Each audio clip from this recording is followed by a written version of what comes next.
Sindhi and Gir. I'm sure you must be knowing about the Gir cow.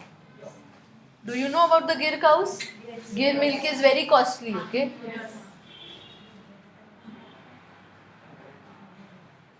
उसके बाद exotic breeds. Exotic मतलब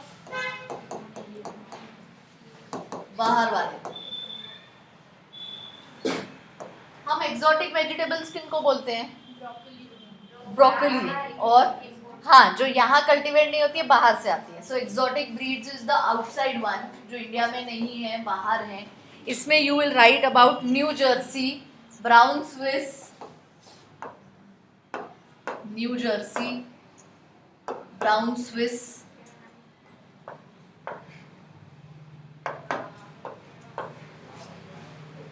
and the third one is Holstein.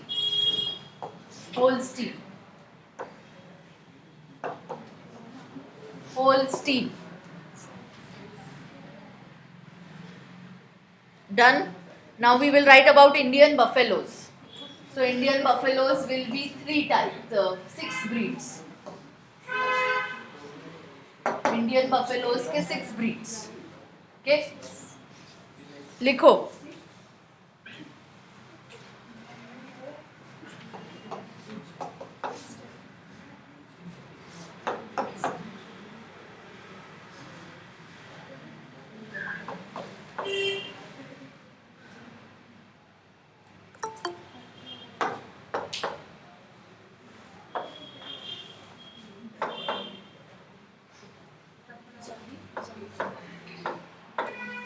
ये pronounce आप लोग खुद करो.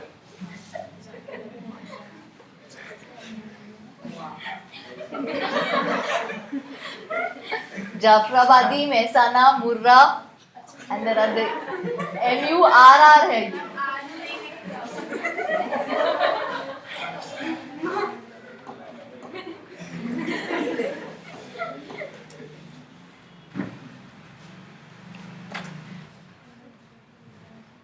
बाकी 3 थोड़े अच्छे हैं.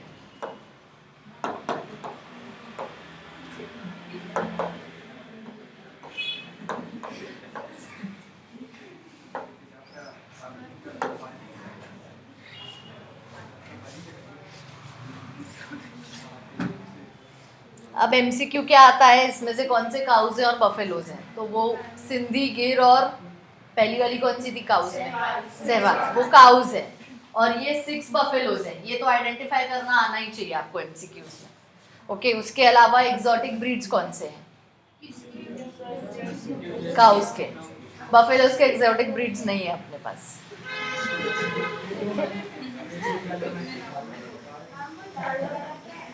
कौन सा?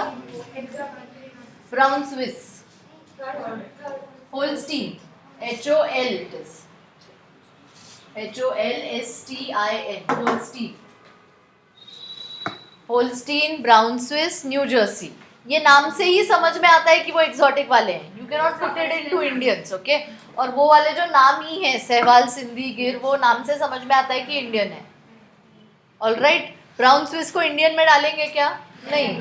थोड़ा सा नाम से लॉजिक लगता है उतना. और अब ये तीनों काउज हैं SSG, that is Sahiwal, Sindhi and गिर.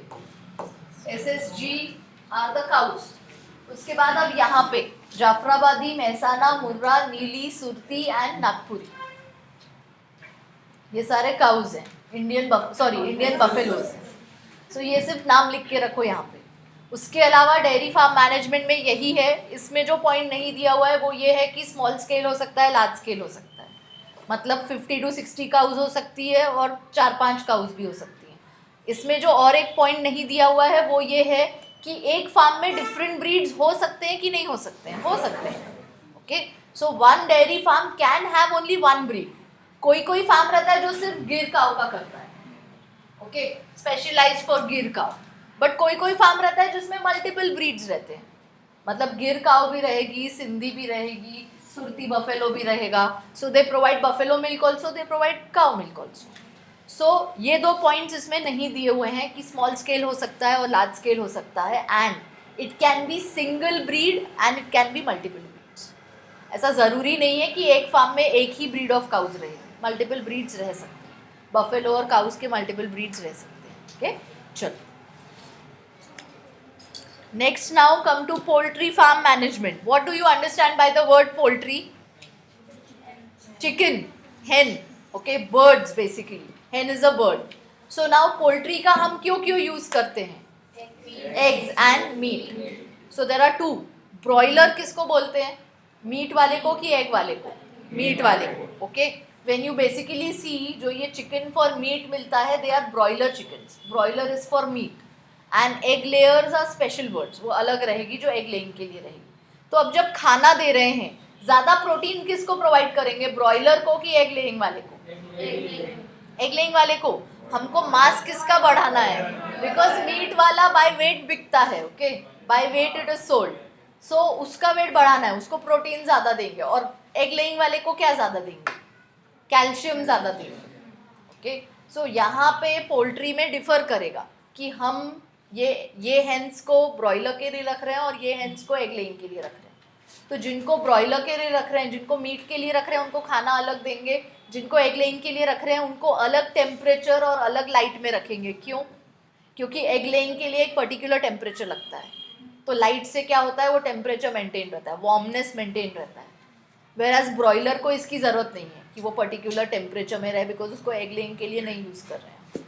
चलो, poultry is the class of domesticated fowl, that is birds, used for food और फॉर द एग्स. दो चीज़ों के लिए यूज़ करेंगे. This typically includes chickens and ducks, but turkey and geese are also used. So MCQ में chickens, ducks, turkey, geese, ये चारों birds use होंगे पोल्ट्री में.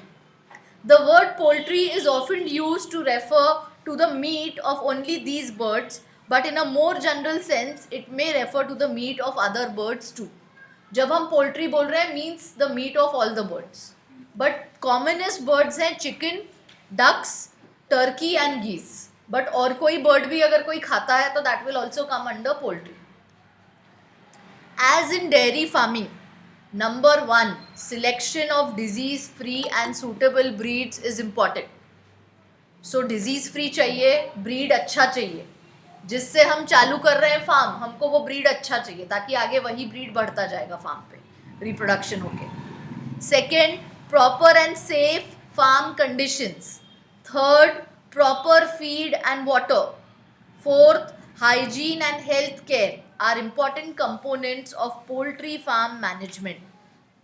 ये सारी चीज़ें जो डेयरी फार्म में देखी, यहाँ पे भी वेटरनरी डॉक्टर आएगा, लिख लो. वेटरनरी डॉक्टर की विजिट, रेगुलर इंस्पेक्टिंग, चेकिंग, उनको डिजीज़ फ्री रखना, उनको proper feed and fodder provide करना time to time, keeping them protected from sunlight and heat, sunlight and water, rainfall. वो सारी चीज़ें यहाँ पे भी आएगी जो ऊपर थी. क्लेनलीनेस मेंटेन करना. You may have seen TV news और read newspaper about bird flu. सुना था bird flu virus? It was spreading through these birds. Okay, so लोगों ने चिकन खाना बंद कर दिया था, एग्स खाना भी बंद कर दिया था. Do you know that? वो टाइम पे पोल्ट्री वाले बहुत ज़्यादा अफेक्ट हुए थे.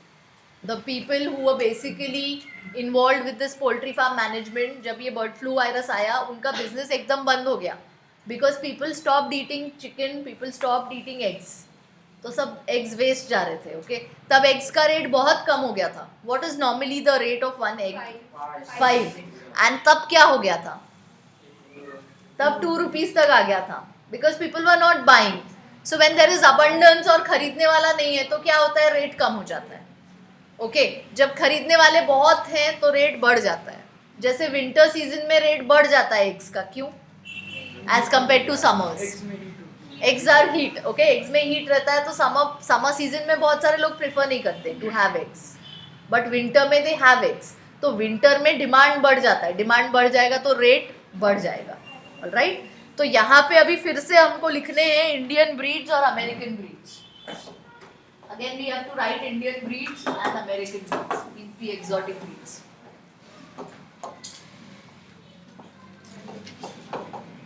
So Indian breeds. Indian breeds. बोलो, do you know anyone? Kadaknath?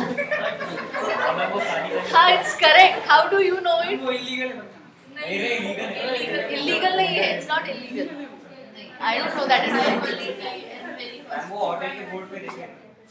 Hotel के बोर्ड पे really they write this variety also. I have not seen. I have not ma'am. Aseel, Brahma, Kadaknath. What he is saying is correct. Kadaknath and चित्तेगांव.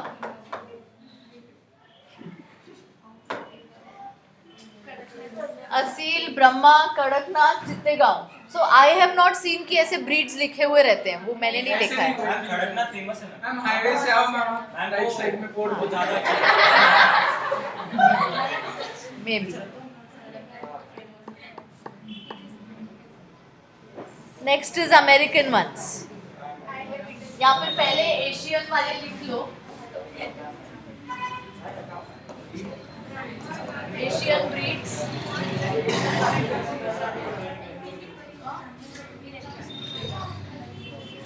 Again इसमें Brahma, Kochi,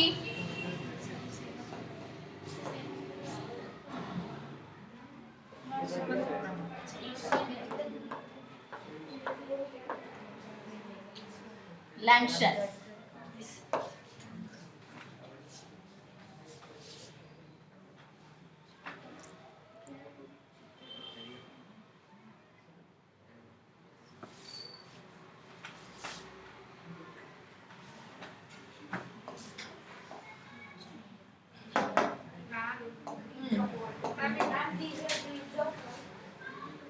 Breeds of the chicken, hen.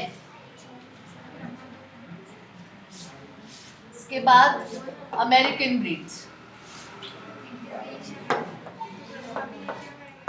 Plymouth rock,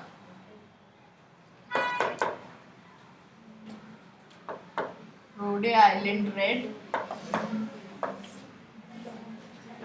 तो again ये वाले नाम से ही अलग है. We can identify कि ये इंडियन नहीं है. Plymouth Rock, Rhode Island Red and New Hampshire. Leghorn. इनका टेस्ट अलग अलग होता है. लेघॉर्न क्या? लेघॉर्न मेडिटेरेनियन ब्रीड्स में आएगा. हम लिखेंगे अभी उनको.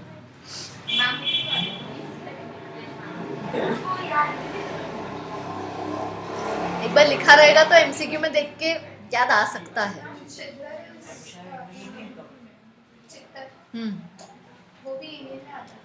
मे बी फिर वो चित्तेगांव को बोलते होंगे चित्तन. I am not sure.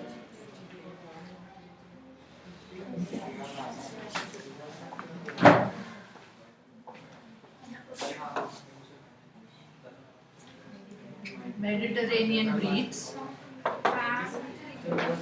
इसमें आएगा लेघॉर्न और माइनोर्का.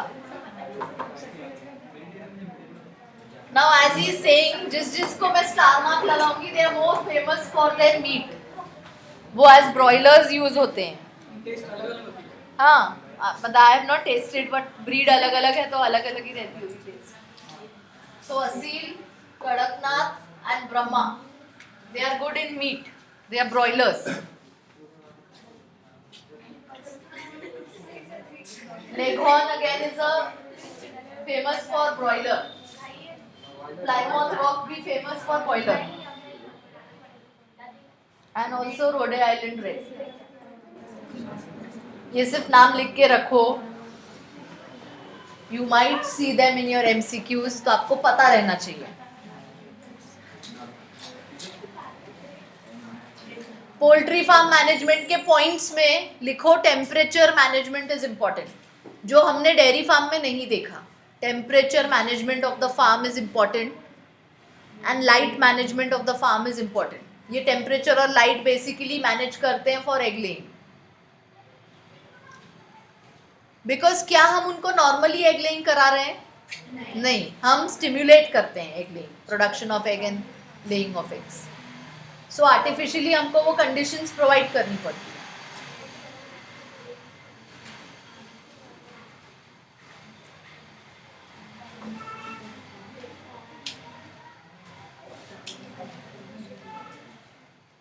ऑलराइट, अब पोल्ट्री से और भी डिजीजेस होती हैं which we will make a mention over here because आपके स्टेट बोर्ड टेक्स्ट बुक में है। Viral diseases of poultry. Viral diseases कौन कौन सी होगी पोल्ट्री में? चलो बोलो। उसके बाद bacterial diseases. So diseases in poultry farm or diseases in poultry, that is in the birds.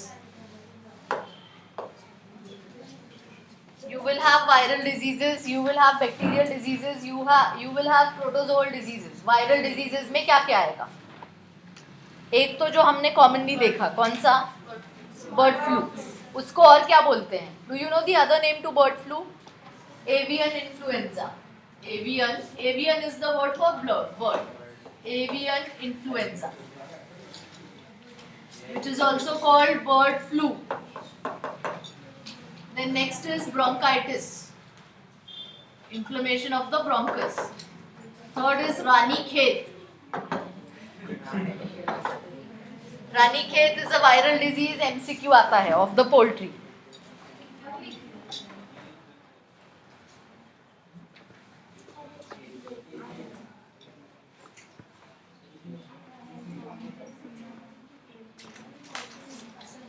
Bacterial में cholera, typhoid, CRD. What is CRD? Chronic respiratory diseases. TB, tuberculosis, enteritis.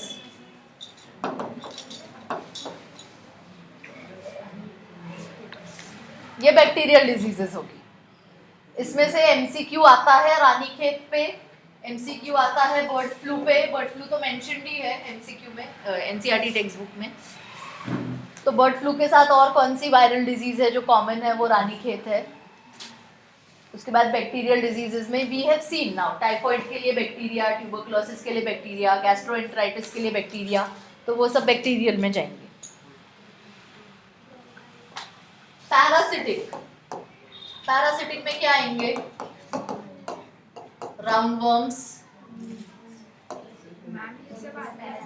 Lyase. Lyase means external parasite जो उनके hair में रहेंगे या body पे रहेंगे। Sickle worms, sickle worms.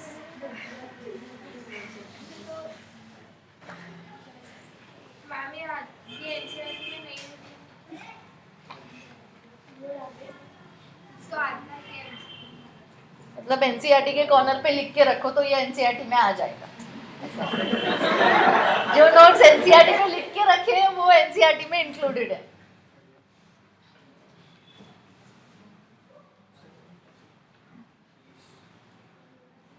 Protozoan diseases में बस ये लास्ट ही है, कॉक्सीडियोसिस।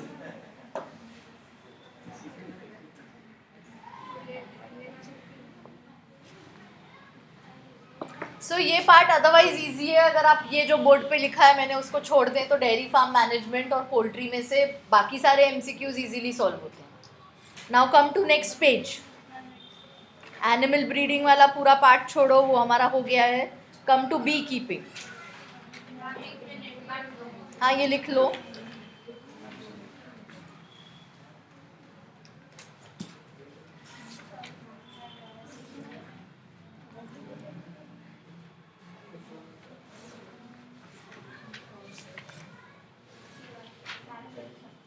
डू यू नो वो हेंस को ऐसे नीचे खाना डाल के रखते हैं? हाँ, तो वो खाने को भी ऐसा है कि आपको उसको 2-3 दिन में हिलाना पड़ता है। क्यों? डोंट लाफ, ऐसे एमसीक्यूज आते हैं इसीलिए I have to teach.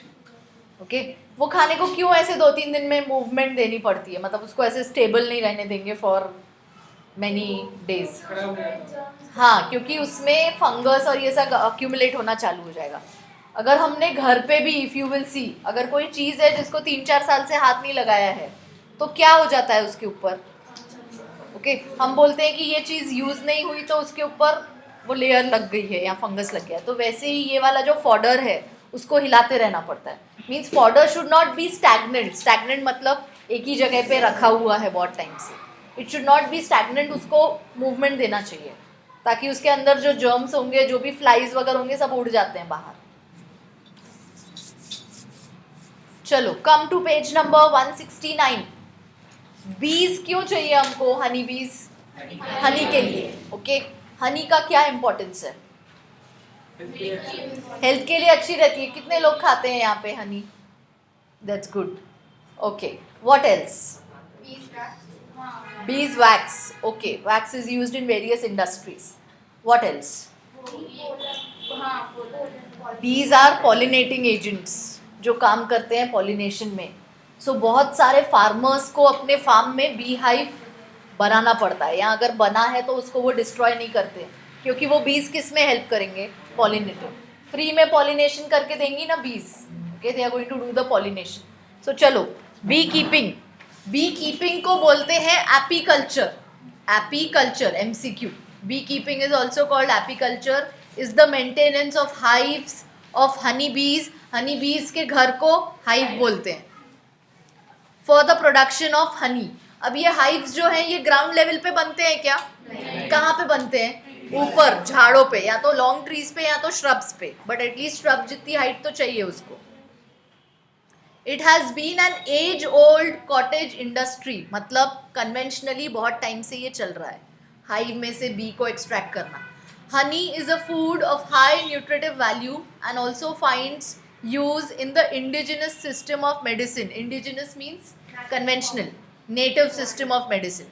Indigenous means India का जो नेटिव कल्चर है उसमें Honey has medicinal importance also. Honey bee also produces bees wax which finds many uses in industry such as in the preparation of cosmetics and polishes of various kinds. The increased demand of honey has led to large scale beekeeping practices. It has become an established income generating industry whether practiced on a small scale or a large scale. छोटे scale पे practice करो या large scale पे। Okay, कहाँ पे usually ये bee hives देखने के लिए मिलते हैं? मोर दे आर सीन वेयर, या फिर ये जो बी एपीकल्चर है वो कहाँ पे दिखता है? ये ठंडे एरियाज में ज़्यादा दिखता है, जैसे हिल स्टेशंस पे।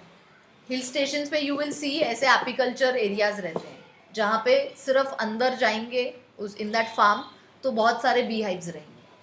दे purposely let the bee hives be there and उनको उनका देखते हैं। तो ऐसी एरियाज में क्या नहीं करना चाहिए? जलाना नहीं चाहिए। क्यों? फटाके की आवाज से बीज सारी उड़ जाती है, वो फिर से आती नहीं है वो हाइव पे। तो बहुत ही शांति वाली एरिया में मेंटेन रहते हैं ये बी हाइव्स, जहाँ पे बहुत ज़्यादा हलचल नहीं रहती है। हिल स्टेशन में बहुत ही इंटीरियर एरिया पे ऐसे बी हाइव्स वाले फार्म्स रहते हैं जहाँ पे ज़्यादा रोड की हलचल ना हो। ये जो बारात वगैरह आती है ऐसी बैंड वैंड नहीं आए, नहीं तो उनके सब बीज छोड़ के चले जाते हैं हाइव को। So they are working with that. Okay, वही उनका सोर्स ऑफ इनकम रहता है। So they have to take care of the bees ताकि बीज छोड़ के ना जाए hives and they should be producing honey. Will they not also be concern with the reproduction of the bees? Number भी बढ़ना चाहिए ना बीज का। तो कौन से, do you know about the queen bees, worker बीज एंड द ड्रोन्स? कौन से बीज फर्टाइल रहते हैं? Queen B. और ड्रोन्स क्या रहते हैं? हाँ, सो दे आर फर्टाइल और दे आर इनफर्टाइल? इनफर्टाइल। चलो, beekeeping can be practiced in any area where there are sufficient bee pastures of some wild shrubs. देखो, shrub चाहिए या fruit orchids चाहिए या फिर cultivated crops चाहिए। बेसिकली ग्राउंड लेवल पे नहीं बनता है hive. There are several species of honey bees which can be read there are several species of honey bees which can be read. ये स्पीशीज हम लोग लिखेंगे. One of these the most common is Apis indica, जिसको Indian bee भी बोलते हैं. Apis indica is called Indian bee, वहां पे लिख के रखो. Bee hives can also be kept in ones own courtyard. Courtyard मतलब बैक साइड एरिया, घर की. On the veranda of the house, सामने के साइड जो वरांडा रहेगा, और even on the roof. B keeping is not labour intensive, मतलब बहुत ज़्यादा लेबर लगेगा उसके लिए, ऐसा नहीं है बहुत ज़्यादा, क्योंकि बीज को नहलाना धुलाना पड़ेगा क्या? नहीं. ओके जैसे डेयरी फार्म मैनेजमेंट में we have to take care, कितना खाना खाया है उन्होंने, कितना पानी पिया है, उनका जो वेस्ट प्रोडक्ट रहेगा वो सब कलेक्ट करके क्लीन करना पड़ेगा. बी कीपिंग में ऐसा नहीं है. So it is not labour intensive. So one species is Apis indica, the second species is Apis mellifera. So पहला वाला एपिस इंडिका है which is Indian bee. Apis indica, this is Indian bee. Second one is Apis mellifera.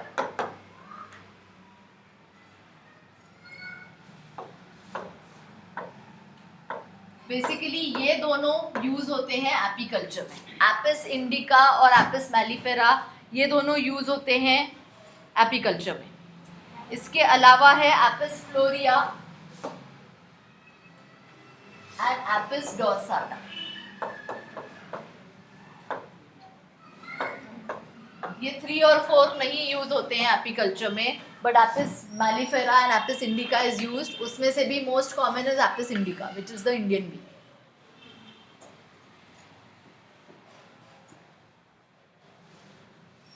Beekeeping, though relatively easy, does require some specialized knowledge. Knowledge चाहिए अगर आपको B का cultivation ज़्यादा चाहिए, मतलब हनी उसमें से ज़्यादा चाहिए तो. And there are several organisations that teach beekeeping. The following points are important. ये सारे पॉइंट्स MCQs में.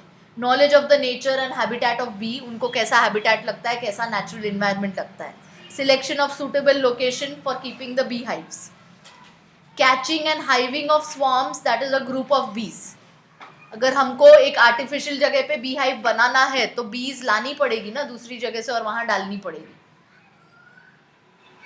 सो swarm is a group of honey bees. Management of bee hives during different seasons, अलग अलग सीजन में उसका management. And handling and collection of honey and bees wax from the bee hive.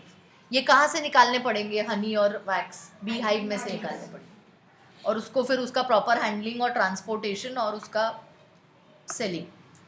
बीज are the pollinators of many of our crop species such as sunflower, brassica, apple, pear, chilli, cabbage, cucumber, mango. Keeping beehives in crop fields during flowering period increases pollination efficiency and improves the yield. Beneficial both from the point of view of crop yield and honey yield. तो farmer भी अपने field में रखता है bee hive को, because bees are going to help in natural pollination.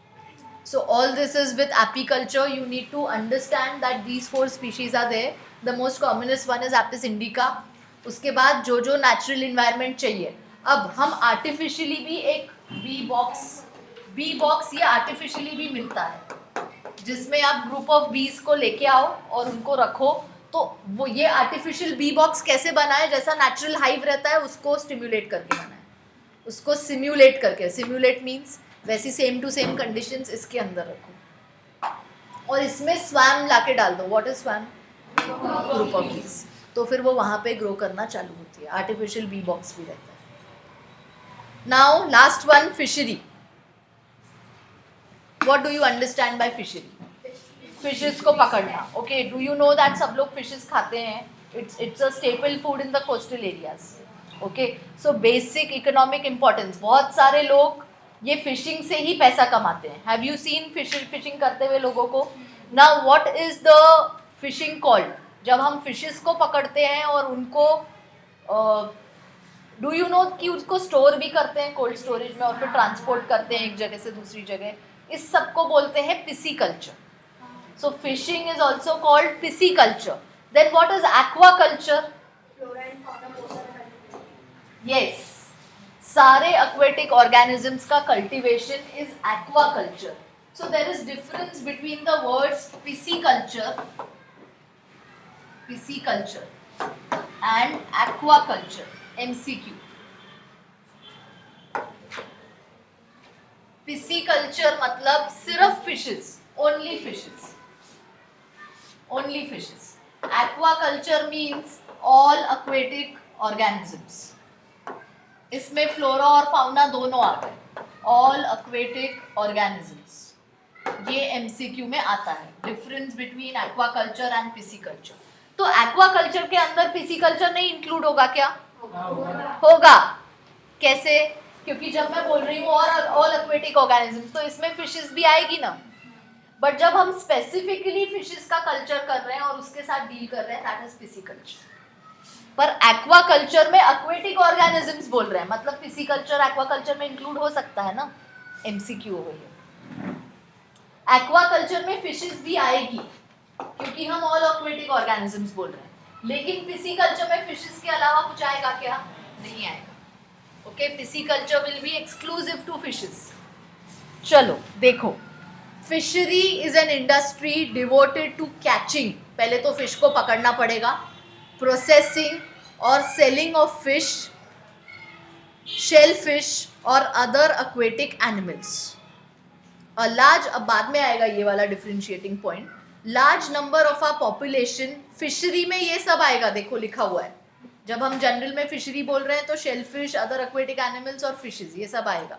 A large number of population is dependent on fish products and other aquatic animals such as prawn, crab, lobster, edible oyster, etc. for food. Do you know that people eat prawns also? Yes. Some of the freshwater fishes which are very common, again अभी ये वाले freshwater fishes का नाम, ये MCQ है.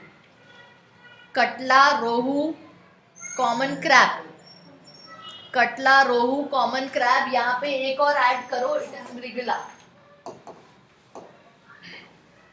Fresh water fishes मतलब हाँ, छोटे लेक पॉन्ड से जो मिलेंगे तो उनको हम बोलते हैं inland waters. Do you understand what are inland waters? Small water bodies and fresh water bodies. छोटी water bodies and fresh water bodies, they are inland waters. इनमें मोस्टली ये रोहू, कटला, मृगला, कॉमन क्रैब ये वाले मिलेंगे. ओके, तो अगर इनलैंड वाटर फिशरी ये है तो what is marine fishery? Salt water, sea water fishery, marine fishery. So you write these words. Fresh water के साथ इनलैंड वाटर आता है, सॉल्ट वाटर के साथ मरीन फिशरी, ये वर्ड आएगा. मरीन फिशिंग और मरीन फिशरीज. Marine fishery में now the examples are different. Some of the marine fishes that are eaten include hilsa, sardine, mackerel, pomfrets. और यहाँ पे एक ऐड करो, बॉम्बे डक. हाँ, बॉम्बे डक. डॉग्स को खिलाते हैं. हाँ, बॉम्बे डक डॉग्स को खिलाते हैं. मैंने नहीं सुना है. हिल्सा, सार्डाइन्स, मैकरील, पॉम्फ्रेट और एक बॉम्बे डक इसमें कॉमन है मरीन फिशेस में. Find out what fishes are commonly eaten in your area. I think he will help us out. तो यू कैन टेल अस उसमें क्या है. ओके, अगर inlet water is fresh water fishery, marine fishery is salt water fishery, then what is estuarine fishery? What is estuarine fishery? What is an estuary? Ecosystem chapter. What is an estuary? Place where river water meets the sea water. Fresh water is meeting the salty water. यहाँ पे अलग fishes रहेगी.